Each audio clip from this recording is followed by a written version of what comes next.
கோடான கோடி ஆண்டுகளாக மனித வர்க்கமானது வருங்கால சுக துக்கங்களை ஆராய்ந்து வருகிறது.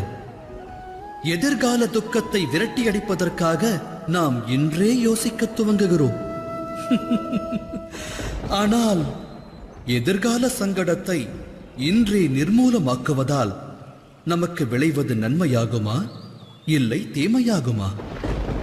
இது பற்றி ஆலோசிப்பதில்லையே. சத்தியம் யாதெனில் சங்கடமும் அதற்கான நிவாரணமும் ஒன்று சேர்ந்தே ஜனிக்கிறது. இது மனிதருக்கும் பொருந்தும், சிருஷ்டிக்கும் பொருந்தும். எனில் கடந்த காலத்தை எண்ணிப் பாருங்கள், இதிகாசத்தை புரட்டுங்கள். எப்போதெல்லாம் சங்கடம் ஜனிக்கிறதோ அப்போதெல்லாம் அதன் நிவாரணமும் உடன் ஜனித்து விட்டது என்பதை தாம் அறிவீர்கள்.